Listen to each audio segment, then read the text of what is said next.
first of all, one of our biggest priorities when it comes to managing the park is safety. And as you all know, on a busy, windy day at a popular location like this, the safety situation parking along Highway 12 was a problem. And so being able to get folks off the highway and away from traffic 55 miles an hour in a safe parking area like this so they can enjoy the beach and enjoy all the amazing water sports opportunities we have here, like kite surfing and windsurfing, and just enjoying the sound has been a real pleasure. It's also an exciting project because of all of you. We had great partners. We thank all the assistance we got from Real Watersports. Forman and his team have been fantastic in providing technical advice. Michael Scott from Buxton also provided us with a lot of really great information on how to get this project done in a way that was safe and effective.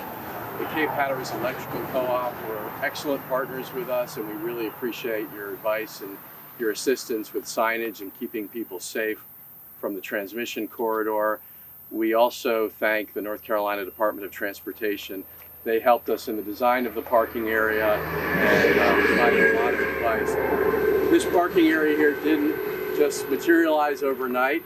There have been plans to implement this parking area since about 2013, and it just took a while for us to refine those plans and bring the funding together. We're just excited to be able to provide it today, and we hope the public from not even the US, but based on the license plates we've seen this morning, but around the world, gets to enjoy it and have a wonderful time at the Seashore. So thanks for coming. We're going to go cut the ribbon and welcome everybody to the new parking area. David, is it okay if I say one? Please do. Thank you, David, and thank everybody for coming today. Today is an absolutely great day for the Cape Hatteras National Seashore and the sport of kiteboarding. To give everybody a little bit of history on Kite Point, we started kiting here in April of 1998, and as windsurfers, we were used to going to Canadian Hull.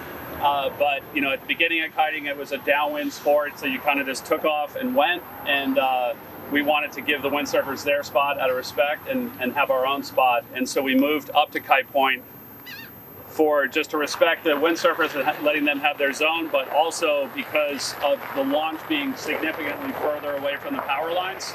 Back then when we did a measurement, it's a little bit smaller now, but Kite Point where you launched your kite was about 667 feet from the power lines, where the Canadian Hull is under 100, so that's less than a line length. So we wanted to make the sport a safer sport and give it its own zone. So that's why we moved up here, and that's where Kite Point, you know, originally started and got its name.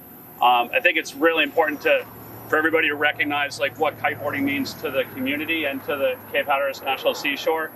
You know, a lot of people say, you know, may misunderstand it as Cape Hatteras being one of the best places on the East Coast or one of the best places in the U.S. Cape Hatteras is firmly planted as one of the best places in the world for kiteboarding, and it's known around the world in all the major markets.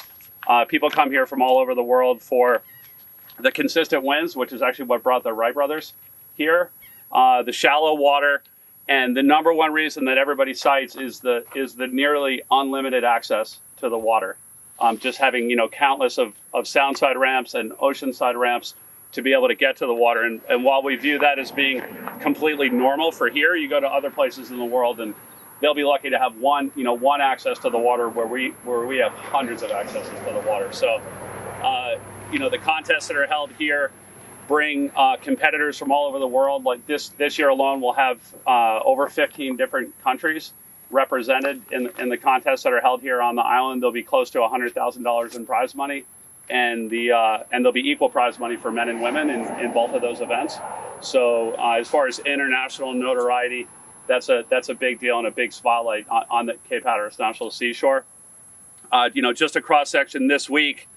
You know, we're excited to have these guys with us here at the event. We have 3-time Red Bull King of the Air champion Kevin Langeree from Holland. We have John Bryja, who's the editor of Kitesurfing magazine, which is the #1 kitesurfing magazine in North America and is recognized worldwide. And then also Charlie Burwell from Nash Kiteboarding, who Nash Kiteboarding is the longest running brand in the sport and one of the original brands in the sport, and has been, you know, part of kiteboarding, you know, from the beginning. So in closing, we just, you know, as kiteboarders, we want to thank the Cape Hatteras National Seashore, the the National Park Service, the Electric Co-op for working with us, and the island as a whole for for recognizing the sport and putting in this awesome parking lot. It's be a huge increase in the safety of the participants, and then also some solid lifestyle points as well. So thank you. Thank you, Trip.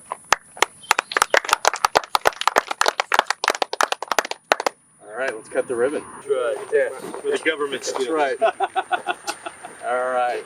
All right. Everybody ready? Ready. Mike? Cheese. Yep. 1, 2, 3.